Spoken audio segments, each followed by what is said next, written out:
Hi guys. Ooh, the mic is working. I love it. So as I said, I am Gustke. I'm at Videoamp. If you haven't heard of Videoamp, we are an advertising platform that helps our clients better plan, buy, optimize, and measure across their entire media investment. And we are also really in the forefront of currency today. Brian, it's so great to be with you. Thank you. You are the head of performance-driven marketing for corporate brands at GM. I would love to hear just a little bit about what you guys are doing today and how performance-driven marketing is happening at GM. Yeah, so I'll give you a little bit of breakdown of what performance-driven marketing is at General Motors and also what corporate brands are at General Motors. So most people think Buick, GMC, Chevy, and Cadillac. I don't work with any of those companies. My team is primarily responsible for the corporate brands, and in GM speak, the corporate brands are OnStar Insurance, our accessories businesses, our parts business, AC Delco, Car Bravo, which is our certified pre-owned business, our entire B2B business, which is fleet and GM Energy, our startups, which would be people like BrightDrop, which is electric vans, Cruise, which is self-driving taxis and so on. So those are the performance brands within General Motors, and that's where my team focuses on. And what we're primarily focused on is, in the past, General Motors is a brand company. It's a brand marketing company. And so when you look at what they did with these brands, they primarily thought of them as brand opportunities, but what they really are is performance opportunities. And so I was brought on, the performance-driven marketing team was brought on, one, to rationalize enterprise-wide certain functions that should be enterprise, MarTech, data, privacy, probably performance to some degree, insights, planning, and of course measurement and advanced analytics. So that represents about a third of entire General Motors revenue. So at 165 billion, it's a pretty big piece of business. Awesome, thank you. Within the space, there has been so much industry growth when we think about performance marketing. How has GM's perspective on performance marketing changed throughout the years as we see more advancements? Yeah, that's a good question. The primary thing is we've gone from being primarily a brand marketer really thinking about performance, right? So again, if you think about most automakers, they are brand marketers, but now they have to be performance marketers, right? We have to think about what is the thing that's driving people to buy your brand? What are the things that are driving people to take an action, right? These weren't top of mind, I would necessarily say, for auto manufacturers in the past. And now we're at the point where we really embrace something called metrics that matter, which are the metrics that drive the business. In other words, my primary focus is, can I use data and technology and good understanding to drive measurable business impact for the business, right? And I have to put that really importantly, measurable business impact, right? And business impact is, did it sell a thing? Did it do something? Well, how does it relate to the finance of the business? Awesome. And you chatted a little bit about the product portfolio of corporate brands. We know that this is pretty diverse, OnStar being one of them. How does optimization and measurement kind of differ between all of these different products, or how does it stay the same? How do you look at optimization and measurement between all of these different lines? I think it's pretty different, but uses the same basic roadmap, right? I think you need a measurement toolkit if you're, especially in a multi-line large enterprise. You need sort of a toolkit that says, I have to be able to scale this measurement across a lot of ways. So for instance, a good example would be across most of our major brands, we are using a media mix model and MMM. We are launching MTA. We're doing a lot of that, which is rationalized to a standard toolkit. But then what's within that toolkit has to change. So OnStar is a subscription business, right? So what do we have to look at from that perspective that's very different than, say, the e-commerce accessories business?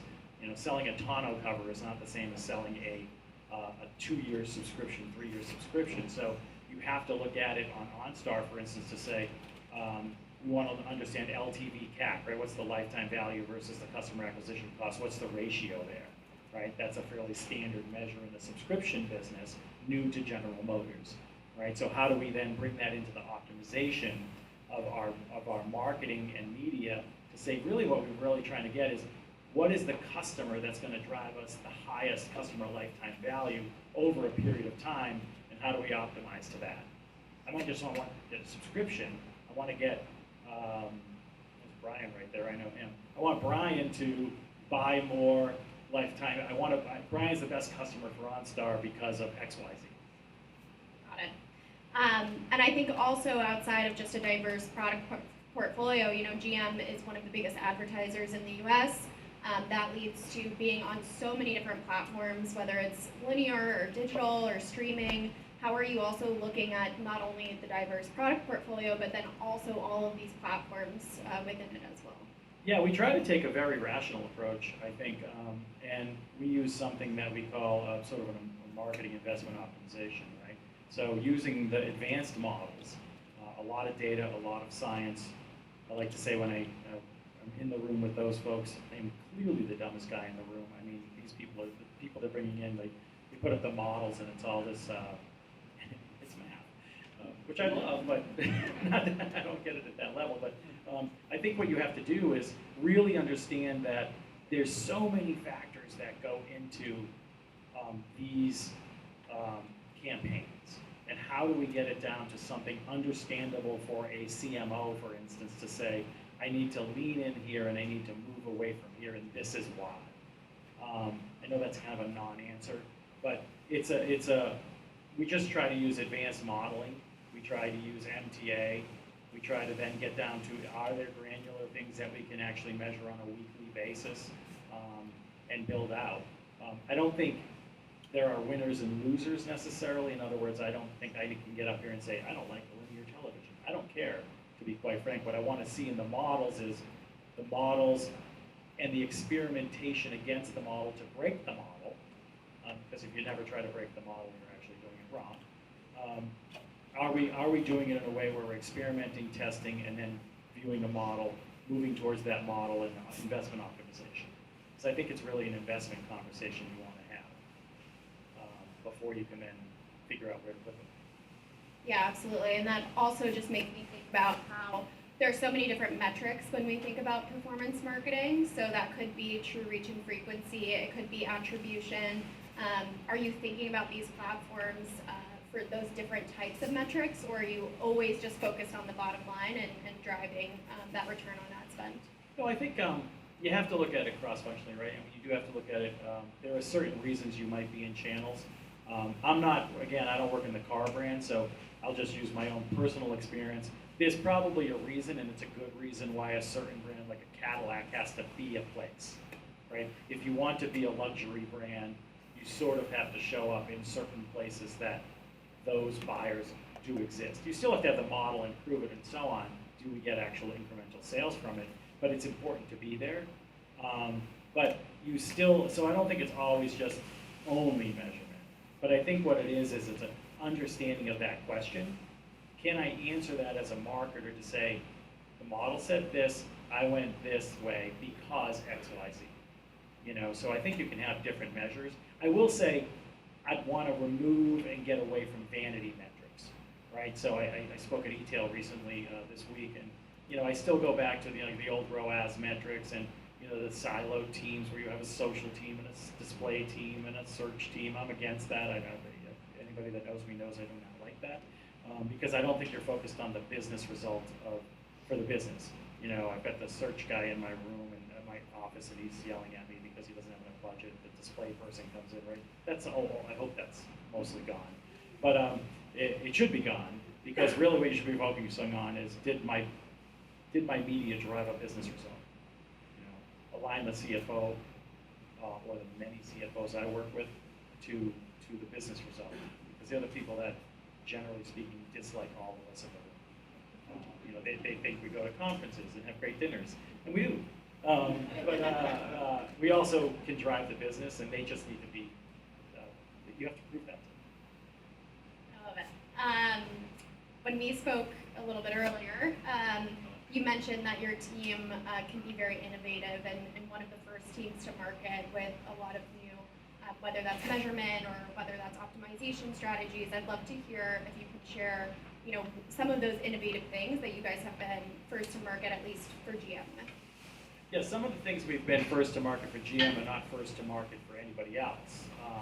So, for instance, recognition at the e-com level, for instance, that we needed to advance to be at parity with other e-com providers, right, was a very important piece. But I would say where we've seen some real innovation in my mind was that customer lifetime value conversation I just had. A lot of us can build customer lifetime value when we have kind of data analysts that build customer lifetime value. We took it to the next level, and I will say we had the advantage of being General Motors with a lot of people that are really smart in a lot of organizations, but we work cross-functionally with an organization called EDAI, Enterprise Data Analytics and Insights, and really saying, well, how can we segment and build audiences really around these very discrete things within the subscription business? Because if you think about it, they sell all these different packages. You have all the different cars, it's a Cadillac package, it's a GMC package, it's a Buick package, so on and so forth. How do we actually understand that?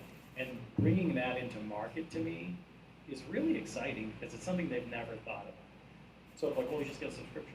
Man, what is the value of that subscription? What's the value of that customer? Because if you have a limited amount of dollars, because even GM, which spends a lot in the marketplace, you still have pressure. How do you spend those dollars and stack rank what's the most important to spend money against versus the least? And that's, to me, innovation. That CLTV into optimization is something really interesting and fun and cool. As you're testing these things, I can imagine that there's great benefits of that, but there could also be some downsides to that. Are you able to share any of the downsides of being some of the first to market for GM? I mean, the downside is I wouldn't call it a downside, so I don't want to sound negative. I think it's a cultural shift, right? This is a leadership buy-in game for my organization. Again, we're going into organizations that thought only brand.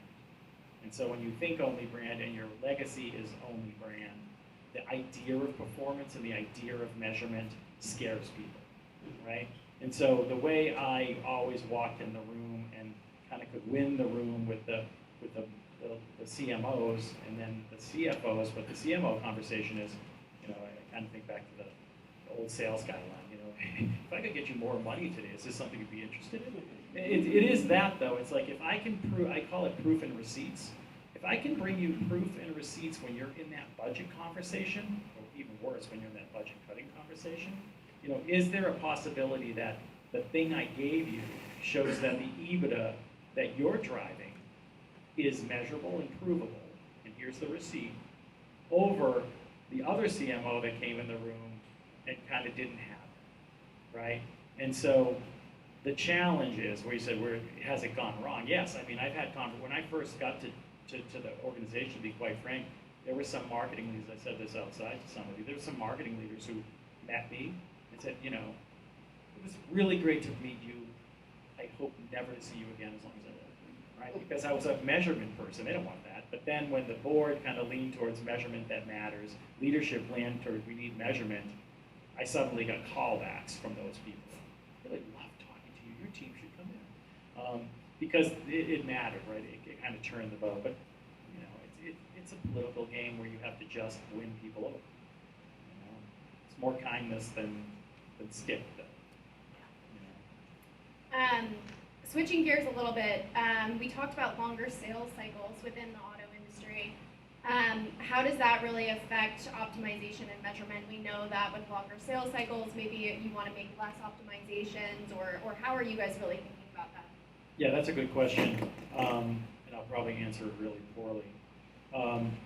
There is a very long sales cycle, obviously, but the way you have to think about it is, in my opinion, there's always a certain audience that's in market today, right? So when you think about optimization, we have to get enough data, and this is all built around data, everything we do.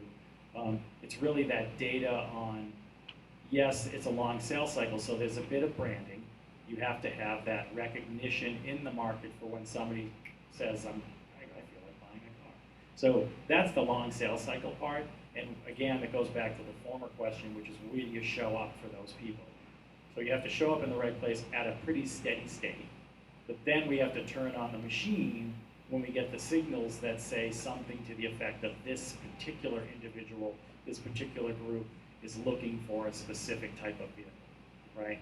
So understanding the search trends on some people that are searching for EVs, or we actually have a very, very complex model we call the EV maturity model, which a colleague of mine actually built, and it's spectacular. But the idea is it's a zip code level model that lets the teams know where is the next spot that people might be interested in EVs and have the ability to charge them, has the infrastructure that's there, and where to kind of say that's not today. Great. Well, I'd love to open it up to the floor if anyone has any questions on measurement and optimization for Brian. Or anything else for that matter. Or GM in general. You mentioned going to like an MTA model. Obviously, no secret sauce. I don't expect you to open that up, but that's kind of new for you guys in some ways. Can you share maybe any insights to help the room understand like how you're taking your first step into that? MTA can be very complicated. It's unbelievably complicated, and a year ago I would tell you that I was not a fan of MTA that much, right? I used to joke that MTA, I worked at Staples, so I ran their media, and I got hired, I can't remember the particular month, but let's just say January, right? I got hired in January, and in the interview process, like, we have MTA in February. They just never gave me the year, right? And so that was the challenge. I have seen a lot of evolution of MTA with the companies that, the measurement companies, the outside companies that we're all aware of in this room that really understand those models. I think I've seen initial MTA for some of the brands that I work with that I have not shared at all with the marketers.